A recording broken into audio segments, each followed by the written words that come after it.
Inner Sanctum Mysteries.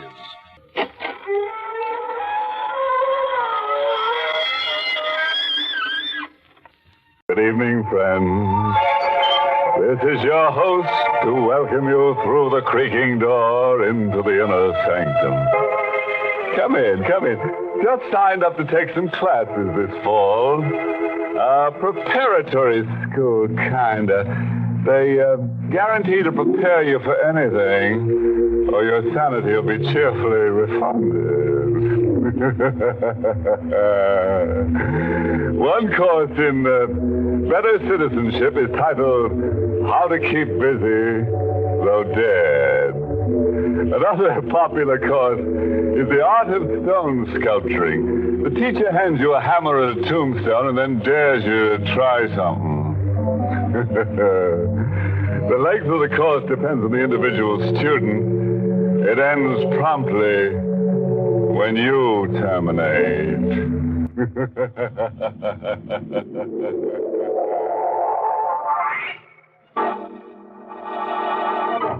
Tonight's Inner Sanctum Mystery, Catch a Killer, was written by John Robert and stars Larry Haynes in the role of Stitch with Barbara Weeks as Gale. And now, let's exercise our fears. Tonight's drama is told under the byline of Stitch Thompson, a newspaperman as hard-boiled as a 10-minute egg. The way men get who make murder their business. He's in Joe's restaurant, staring restlessly at nothing. The way men do who are fed up with themselves. 10 years on the crime beat and your mind begins to crack a little. Like a punch-drunk fighter talking to himself. You've seen the sordid side of life and it's crept into your system. You forget more than you remember just to keep from going nuts. But there's one experience I do remember. Because it happened to me last. It began in court. A guy was being sentenced to death.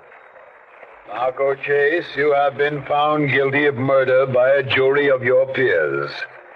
It is the sentence of this court that you be taken to the state penitentiary and kept there until the week of October 20th. No! There was a girl, a perky little brunette fainting dead away. A wife or a sister, maybe, or just a woman hearing the bell tolled over a guy who was too young to die. It was a sister, as it turned out to be, a little while later when I ran into her again at Joe's restaurant, a newspaperman's hangout. Now, you better stop it, kid. You'll just get yourself sick. Marco, your husband? My brother. He didn't do it. He didn't murder Mona Taylor. It's a little late to go into pros and cons. Mona Taylor was his dancing partner, huh? Yes, but that was all. He wasn't in love with her, and he didn't murder her. If Mona Taylor was murdered. If? Well, wait a minute. They'd never have gotten a conviction without a corpus delicti. They found her in the river. A body that was hardly anything. It had been weak. And they identified the body. But how? Teeth. Just a small dental crown. And a dentist's testimony. So-called measurements. The measurements fit, but that could have been a coincidence. Yeah, it could have been. The main gimmick was that dentist's testimony. All horribly circumstantial. 90% of hanging evidence is circumstantial, kid. Help him, Mr. Thompson, please. Oh, you know me, huh? Yes. You've succeeded where the police failed so many times. You've been oversold on my reputation. You won't help me? I wouldn't know how. Sorry. I said no, but I took her red eyes away with me. Her red eyes were right in front of me a couple of days later. I was on an assignment, the city morgue. A local racketeer had been riddled with bullets and tossed into the streets. There was a woman beside me. A relative. She was there to identify the remains. I watched her look and I listened to her scream.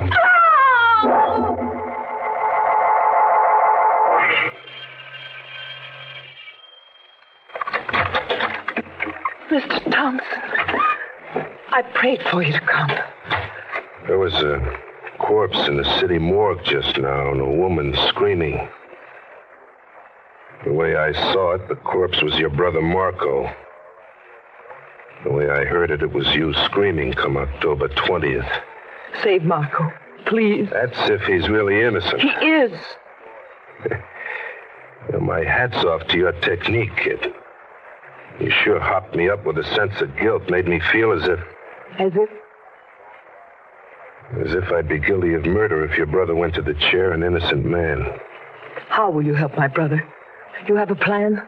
No, I'll have to feel around blindly. I'll needle the cops into second guessing. Run big hints in the newspaper about how the evidence that convicted Marco was a little lightweight. That maybe there's more to the Mona Taylor murder than was told. It's only an arrow in the air, kid. Don't bank on a thing. The arrow landed right on Tom Ryder's sore spot. Tom Ryder was the county DA. Have you lost your mind completely, Stitch? 7 stories on the Mona Taylor murder. On the Marco Chase conviction. A closed case. Not until the evening of October 20th. What makes you think he's an innocent man? He's been tried and judged. I don't know exactly. Call it a hunch.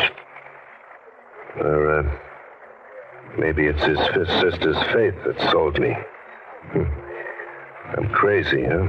You're not kidding. Haven't you something interesting and current to write about? Marco Chase is current and choice. How far do you expect to go with this nonsense? I shouldn't tip my hand, but I will. Right now, Marco's sister, Gail, is trying to persuade Mrs. Mary Taylor, that's the victim's mother, to petition for court permission to exhume the body of Mona Taylor. Exhume the body of Mona Taylor? That's if we can get the mother to agree. But why? Well, we not only think Marco Chase is innocent, but we also have an idea that the corpus delicti might not be Mona Taylor. The DA wasn't the only one. There was someone else really put out and determined to do something about it. About me, I mean. I was telling me and tell me how she made out with Mona Taylor's mother when my door buzzer phoned. It was a kid with a package. Mr. Stitch Thompson?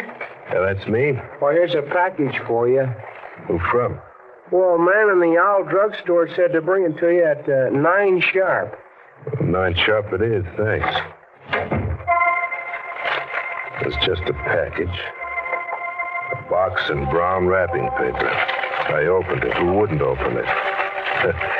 How suspicious can you get? I got the cover off and the room fell on me.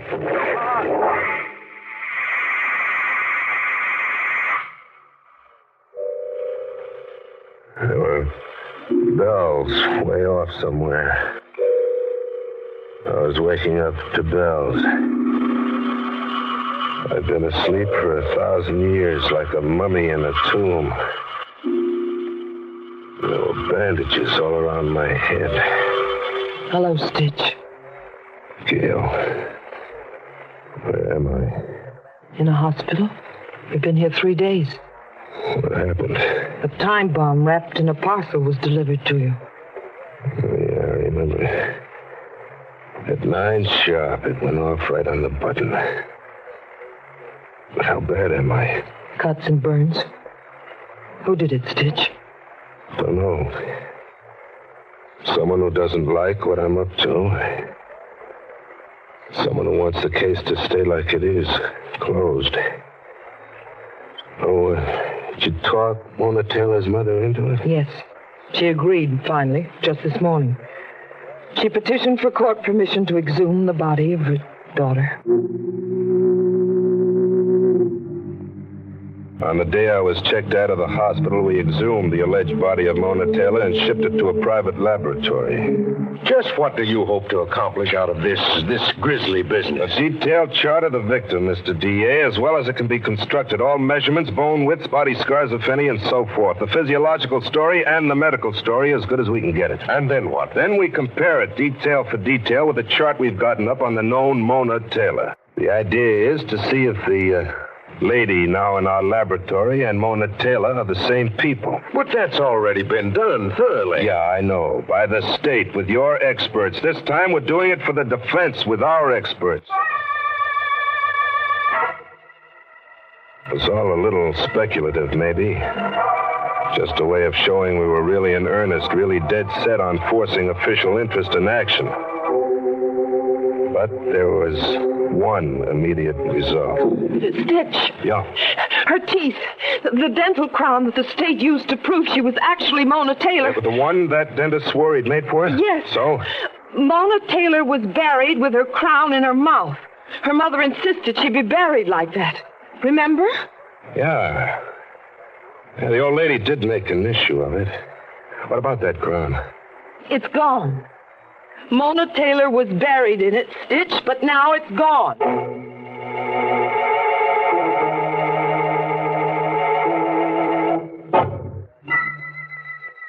I beat the DA to the dentist whose positive identification of the dental bridge did so much to cinch the state's identification of the body. But why come to me, Mr. Thompson? I'm looking for a dentist. What are you so nervous about, Dr. Penner? Well, I'm a nervous man. Just nervous, huh? Now, look, if you continue like this any further, I'll call the police. Tell the police you've got my fingerprints on your face, lover boy. Well, I said lover boy, but what do you bet you weren't that lucky? What do you bet you made very slow time with Mona Taylor? Oh, that's absurd. Your acting's lousy. Now, where is Mona Taylor? Where is it? Are you insane? She was buried. They buried a girl they called Mona Taylor mainly because you identified a dental job in her mouth. Strike out your testimony, and the corpse was a practically unidentifiable somebody washed ashore after weeks in the river. I'm not just guessing or bluffing, Penner. We exhumed the body this morning and found the dental crown she was buried with missing. Miss? Your acting's still lousy. Now talk. All right. I lied when I identified the crown. Why? Well, I was forced to. Someone kept telephoning threats to kill me if I didn't. Who kept telephoning you? I don't know. It was just a voice on the telephone. A hard, determined voice like yours. A voice I became afraid of. He said it was to both our advantages, his and mine, if the body was identified as Mona Taylor. Why'd you go to the crazy risk of stealing the crown? Well, your newspaper articles made me do it. Your demands that the body be exhumed and the case reopened. You see, I was afraid another dentist would turn up, the dentist who had really worked on Mona Taylor. You see, I never did any work on her. Okay, Penner, get your hat. My hat? And take it off when you enter the DA's office. Tell him what you've told me. Tell him especially that his corpus delicti is probably not the real Mona Taylor. And tell him that you wanted to prevent exhumation of the body so desperately you tried to blow Stitch Thompson off the face of the earth. You did send that time bomb, didn't you? Yes, I sent it. I must have been crazy.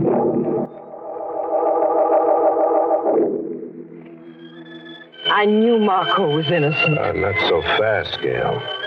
Mona Taylor is still a missing dancer who might turn up dead. And the odds are top-heavy that she will turn up just like that. Why are you so certain, Stitch? What kind of girl Mona was. All mink and no heart. She made men a career. Bet on it that way, kid. Mona Taylor is dead. We bet on it like that. With the mother's reluctant okay, we holed up in Mona's apartment that night to see if we could get a line on the men in her life from her letters and a stack of diaries. Get a line on one guy especially. The guy who had put the heat on the dentist Penner in the first place and gotten him to perjure in court. You were right about Mona. About her making a career of men. Yeah, I undersold her. Men crawl through her diaries like ants. She hated men. Men loved her, but she hated them. Yeah. She was no good, Stitch. If she's dead, I'm glad. Oh, I get it. She did a good job on your brother Marco, too. Not for my brother. I don't hate her just for that. I hate her for all the men who fall honestly in love. And for you, Stitch. I hate her for you, too. For me? Yes. I've watched you staring at her picture all night. She's beautiful, isn't she? Yeah, she is. But there are other beautiful women in the world. Yeah, but not like... Now, look, you've got me mooning over a girl I don't even know. I didn't do it, Stitch. It just happened to you. I watched you finger her trinkets before, and her gowns. The way your hands touched things Mona owned and wore. How do I touch them? Tenderly. With a touch of love. Kid, you're crazy. Am I? Sure you are. Sure, I can go for a girl like the next guy can. So what? I could go for Mona, I could go for you. Can you go for me? Well, easier than for Mona. She's only a photograph on the bureau. You're alive, baby, right within reach. Then reach, Stitch. What? Reach. Kiss me. You kidding? No. Kiss me. Funny, but I can't. You can't. In her room with her picture staring at you with Mona alive in the room. You're trying to hoodoo me into believing I'm in love with a ghost, but the fact is you're jealous of a ghost. I am jealous of her. It's insane, I know, but I am. I'm sorry, Stitch. Oh, forget it. It's a kind of a spell in this room anyway. Let's get back to our work. We've got a lot of names here for the DA to investigate the 100 men who were after Mona. If Ryder turns a miracle, he'll pull the one man out of the list. The one man who can lead the police to Mona. What if one woman can lead the police to Mona? One woman? Yes, Stitch. One woman. Me.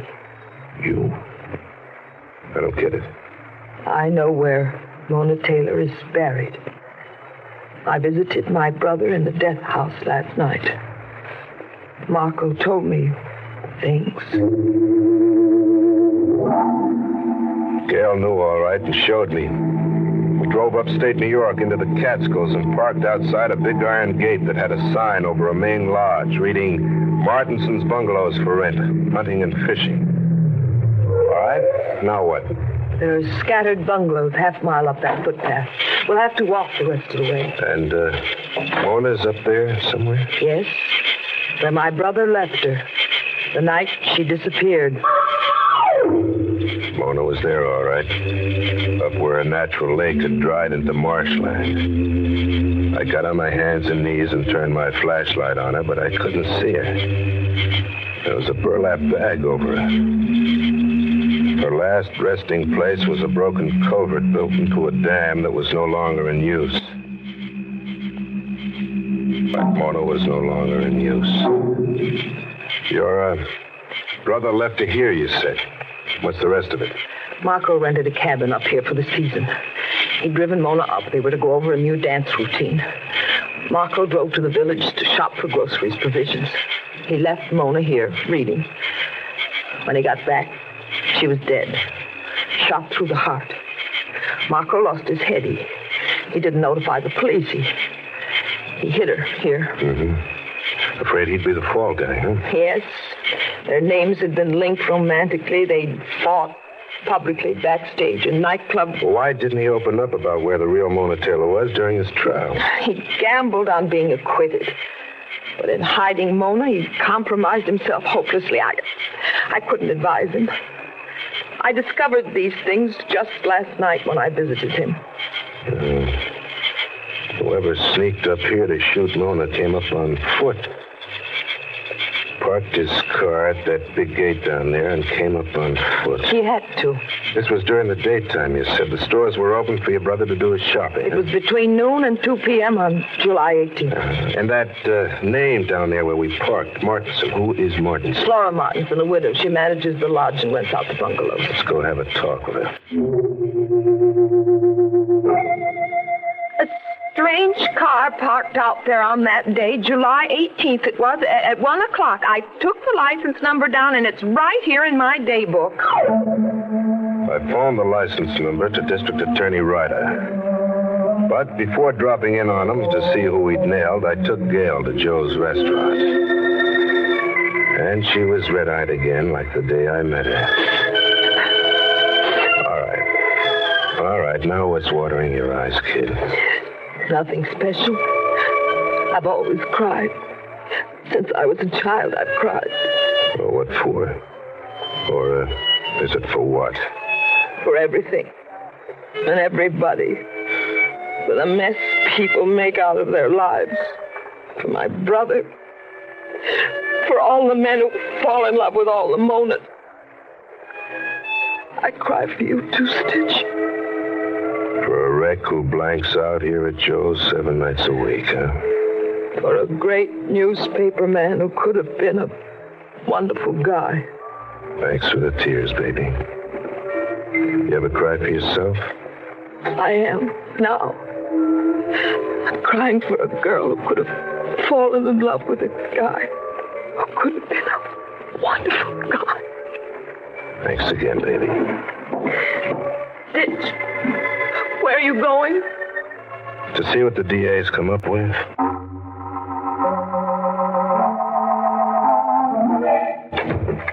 Hiya, DA. Hello, Stitch. Sit down. I checked auto license 6Y410. I wired the state capitol on your tip. Here's what they wired back. Green Coupe, 1946. The owner's vital statistics are age, 36, height, 5'11", weight, 175 pounds, eyes, blue. You sure he was the man who murdered Mona Taylor? Yeah, I'm sure. What's his name and address? He lives at 625 10th Street. His name is Stitch Thompson. Why'd you come forward like this now? This late? I didn't. A brunette named Gail pushed me forward. She knew I was the guy who murdered Mona. She also knew I was a punch-drunk reporter who'd blanked out. So she started a campaign to start me remembering. You know, she did it to save her brother. A funny thing happened to her. She's in Joe's right now, crying her eyes out for me.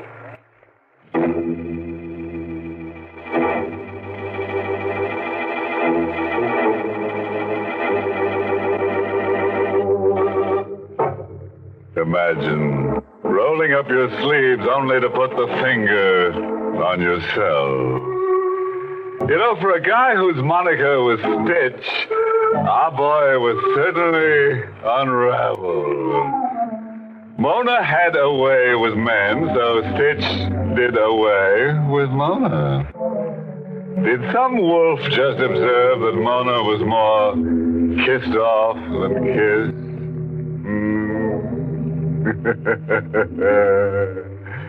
Good thing Gail was able to maneuver Stitch into remembering. Marco, my words, it was.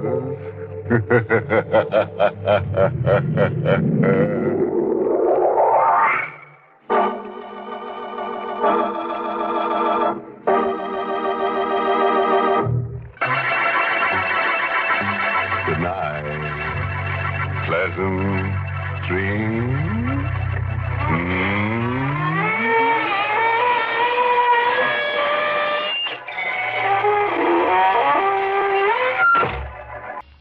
Inner Sanctum was heard in the United States over CBS, the Columbia Broadcasting System.